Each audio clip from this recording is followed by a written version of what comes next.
So in part B, we're told that the shop sells red apples.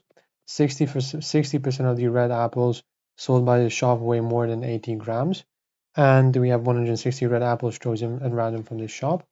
We need to use a suitable approximation to find the probability that fewer than 105 of these red apples weigh more than 80 grams. So what we notice here is that we basically have a binomial distribution here because we're choosing apples of the same probability of weighing more than 80 grams, and all of these straws are independent from each other. So we basically qualify for a binomial distribution where we have a sample of 160 red apples and each have a probability of success of 0.6, as that's the percent that they are red. We need to use an approximation to find the probability that fewer than 105 of these chosen red apples weigh more than 80 grams.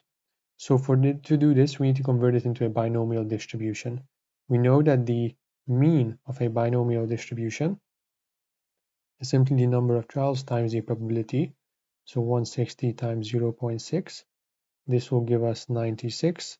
And the standard deviation is simply n times p times 1 minus p. So that's 160 times 0.6 times 0.4. This will be 38.4. So this is basically the variance. So we basically can say that these apples are normally distributed with a mean of 96 and a standard deviation of a variance of 38.4. And what we need to find is the probability that x is smaller than 105. So fewer than 105 weigh more than 80 grams. So we need to use an approximation here. The approximation here is going to be that if we come up with like a bar graph, where this is 105, this is 106, this is 104.5, or 104, just 104,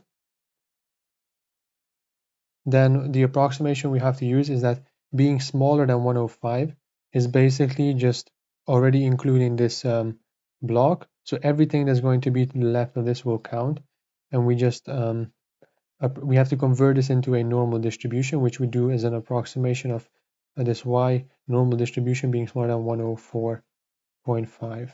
This is the approximation we make, and we can simply find this again, just like in part A, a simple normal distribution. We have to convert it into the standard normal variable. So we have 104.5 minus the mean over the standard deviation, which is obviously the square root of the variance. So this is just going to be the probability that z is smaller than 1.372. And then again, we can look in our chart at the start of our paper and see that this is going to be 0.915